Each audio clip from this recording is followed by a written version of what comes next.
আবার Epstein file, আবার ধামাকা। 2019 সালে জো বাইডেনকে নাকি গুলি করে মারা হয়েছে, আর এখন যাকে আমরা দেখি সে নাকি একটা ক্লোন বা বডি ডাবল।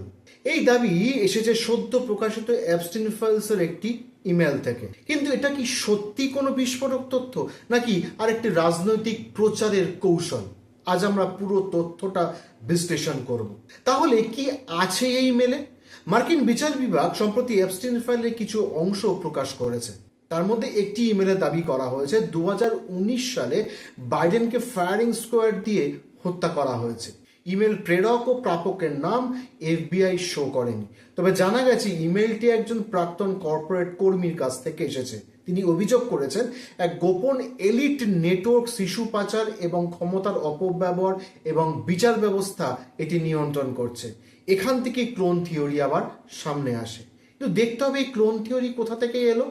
ডানপন্থী কিছু অনলাইন গ্রুপে বহুদিন ধরে দাবি করা হচ্ছে 2020 সালের পর বাইডেনের শারীরিক গঠন প্রচুর বদলে গেছে।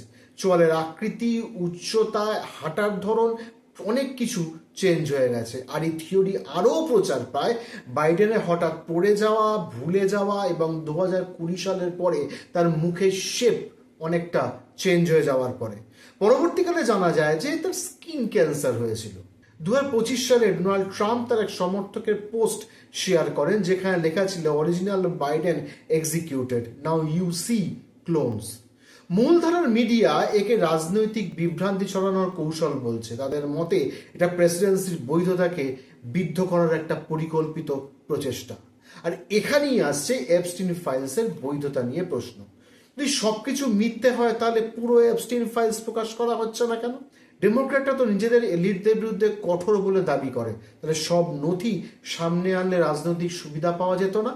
আর এখানেই তৈরি হয় আর একটা সন্দেহ, তাহলে ষড়যন্ত্র নাকি মানসিক ক্ষোভ? যা দেখা যাচ্ছে ইমেলটি ছিল এক ধরনের ব্যক্তিগত ক্ষোভ ভরা বক্তব্য।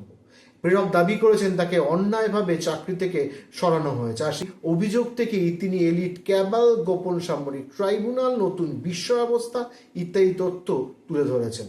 অনেক বিশেষজ্ঞ বলছেন এই ধরনের ভাষা প্রায় ষড়যন্ত্র তত্ত্বের সঙ্গে জড়িত অনলাইন কমিউনিটিতে প্রায়ই নাকি দেখা যায়। তাহলে পুরো গল্পটা কি?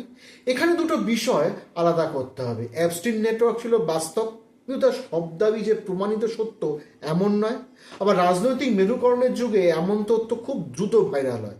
একদল বিশ্বাস করে এটি লুকোনো সত্য, আর একদল বলে এটি ইচ্ছাকৃত বিভ্রান্তি। এপস্টিন ফাইলস কি আরো বড় কিছু প্রকাশ করবে, নাকি একটি রাজনৈতিক লড়াইয়ের আরেকটি অধ্যায়? আপনার মত কি? কমেন্টে জানান।